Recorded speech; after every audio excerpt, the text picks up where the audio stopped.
Sa mundo ng pop culture at sosyedad sa Pilipinas, may mga pangalang sikat, may mga pangalang mayaman, at may mga pangalang tila nakatadhana ng hawakan ng kasaysayan. Kung pag-uusapan ang konsepto ng generational privilege o ang tinatawag sa Hollywood na Nepo Babies, walang dudang isa sa mga pinakamalaking pangalan sa bansa ay si James Carlos Aquino Yap Jr. or mas kilala ng milyong-milyong Pilipino bilang si Bimby. Isilang ka ba naman noong Abril 11, 2007 sa ilalim ng naglalakihang ilaw ng showbiz at politika. Sa oras na idinilat niya ang kanyang mga mata, hindi lang simpleng pamilya ang sumalubong sa kanya kundi isang buong bansa na nakatutok sa bawat paghinga niya. Paano ba naman?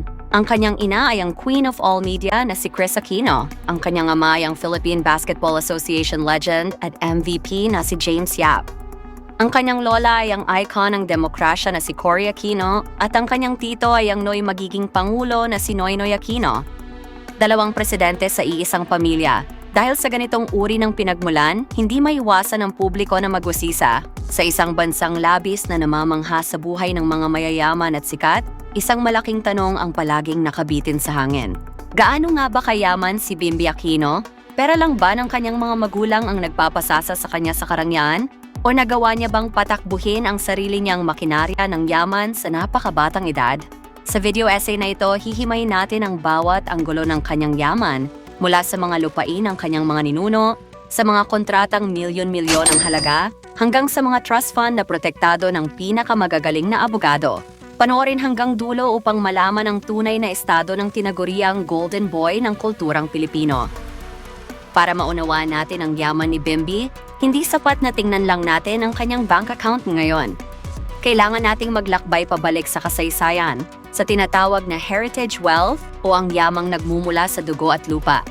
Sa panig ng kanyang ina, si Bimby ay direktang apo ng pamilyang Cojuangco. Inyong mga Cojuangco ay kilala bilang isa sa mga pinakamakapangyarihang landed gentry o pamilyang nagmamay-ari ng malalawak na lupain sa gitnang Luzon mula pa nung panahon ng Kastila at Amerikano. Ang usapin ng Hacienda Luisita ay isang patunay kung gaano kalawak ang impluensya at asset ng pamilyang ito sa agrikultura at korporasyon.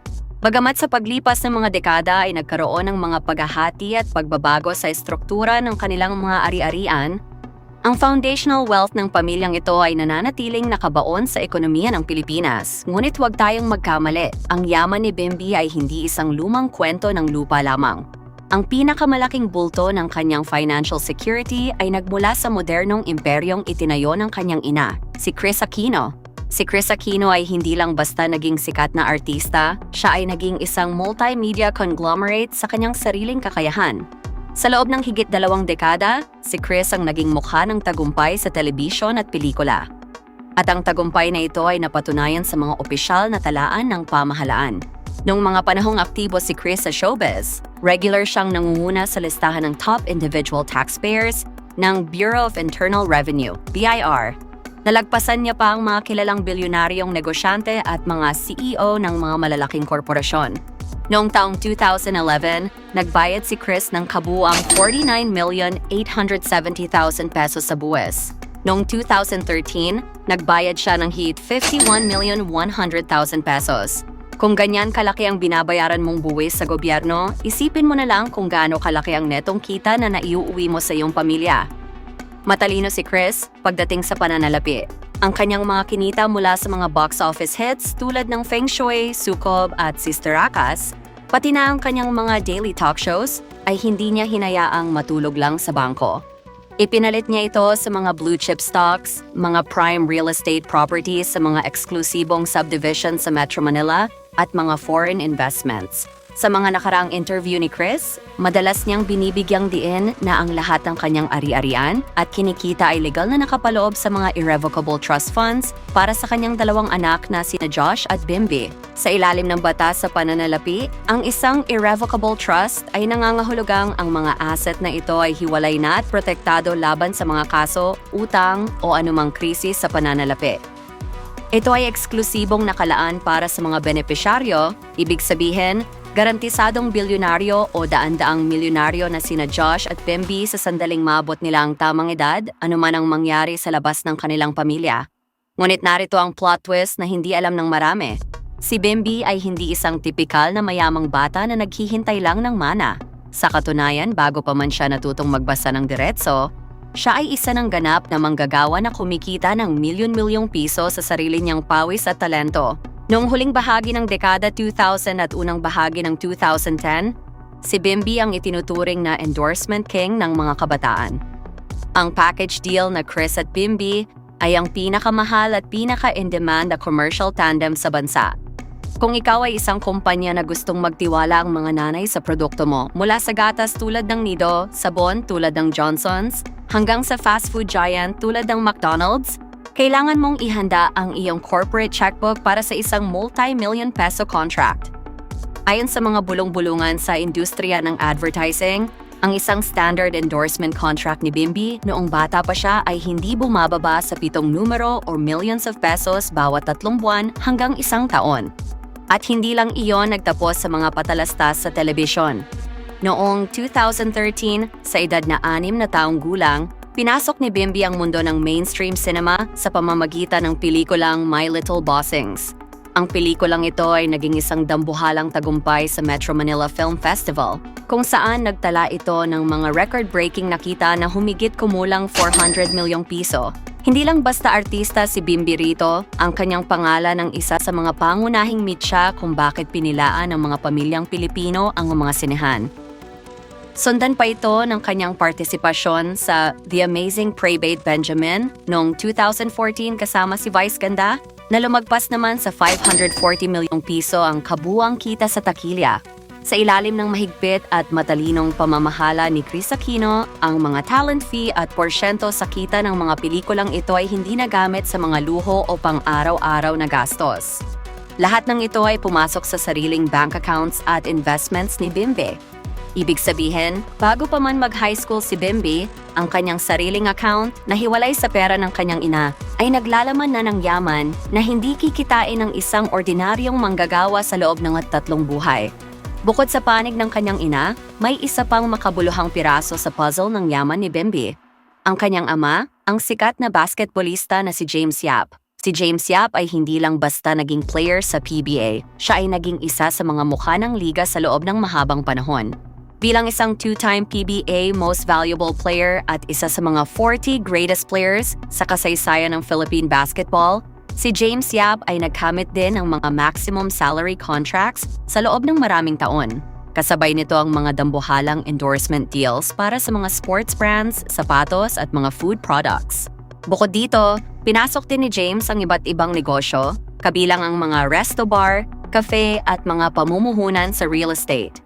Bagamat alam ng buong bansa na naging controversial at masalimot ang paghihiwalay ni Chris at James noong taong 2010 na nagresulta sa legal separation at annulment, may mga aspetong pinansyal na hindi pwedeng balewalain.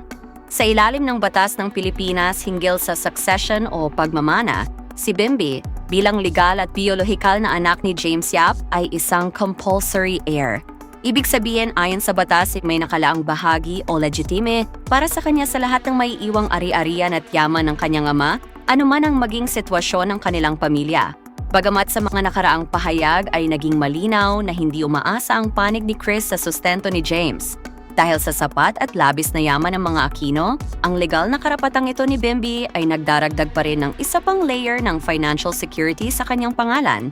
Ang yaman ni Bimby ay nanggagaling sa dalawang magkaibang sapa ng tagumpay, ang Rurok ng Philippine Entertainment at ang Rurok ng Philippine Sports.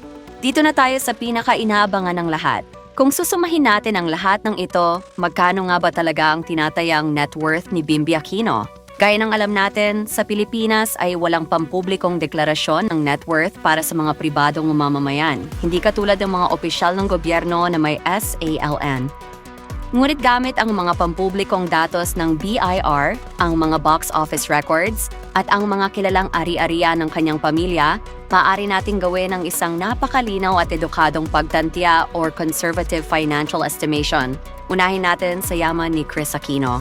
Ang tinatayang net worth ni Chris ay naglalaro sa pagitan ng 500 million hanggang 1 billion pesos kung isasama ang mga prime properties sa mga subdivision, mga condominium units at mga foreign cash reserves. Dahil dalawa lamang silang magkapatid na lalaki, si Josh at si Bimby, Ang hatian sa hinaharap ay napakasimple at napakalaki. Ngayon, tingnan naman natin ang sariling kita ni Bimby noong kanyang kabataan. Pelikula, 2013 to 2015. Tinatayang kumita siya ng hindi bababa sa 15 million hanggang 25 million sa kabuuang talent fees at profit shares. Endorsements, commercials.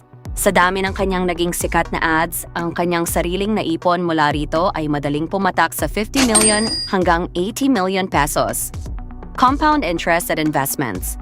Ang perang ito na ipinasok sa mga trust funds at investments noong 2013 ay nagkaroon na ng mahigit 10 taon para lumago sa pamamagitan ng compound interest at stock market growth.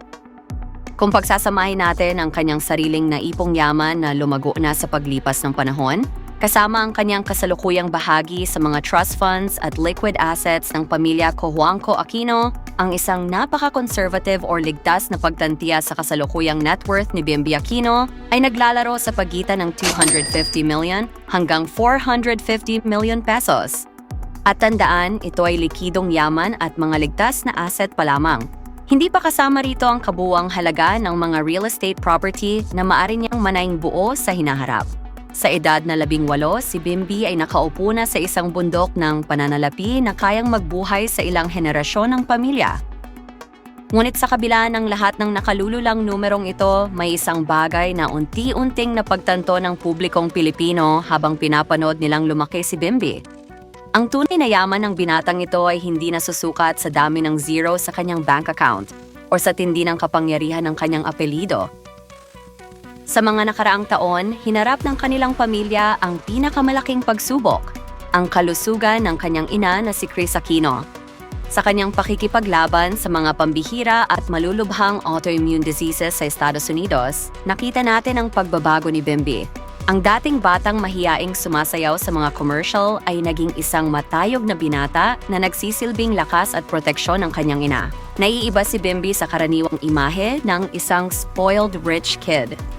Sa kanyang mga naging pahayag at kilos, ipinakita niya ang isang natatanging antas ng maturity, kababaang loob, at malalim na pagmamahal sa pamilya. Pinili niyang isang tabi ang karangyaan ng showbiz at ang ingay ng karera para maging isang full-time na tagapangalaga ng kanyang ina at isang mabuting kapatid sa kanyang nakatatandang kuya na si Josh. Ang pera ay madaling mawala o kitain, ngunit ang karakter at ang pagmamahal sa magulang ay ang tunay na tatak ng isang mayamang pamumuhay. Si Bimby Aquino ay ipinanganak na may kutsarang ginto sa kanyang bibig. Pero habang siya ay nagiging ganap na lalaki, pinatutunayan niya na ang kanyang pinakamalaking asset ay ang kanyang gintong puso, matalas na talino, at ang kanyang integridad. At iyan ang uri ng yaman na hindi kayang nakawin ng inflation, hindi kayang buwisan ng BIR, at hindi mapapantayan ng kahit anong salapi sa buong mundo. Ano ang opinyon ninyo sa pambihirang buhay at yaman ni Bimby Aquino? Sa tingin niyo ba ay papasukin niya rin ang politika o showbiz sa hinaharap? Isulat ang inyong mga saloobin sa comment section sa ibaba. Kung nagustuhan ninyo ang malalim na pagsusuring ito, huwag kalimutang i-click ang like button, mag-subscribe sa ating channel, at pindutin ang notification bell para palagi kayong kasama sa mga susunod nating pag-ihimay sa buhay ng mga pinakasikat at pinakamayamang personalidad sa bansa. Ako muli ang inyong narrator, nagpapasalamat sa inyong walang sawang pagsuporta. Hanggang sa muling pag-usisa sa likod ng mga makinang na pangalan dito sa Emrys TV Entertainment. Maraming salamat at mabuhay kayong lahat!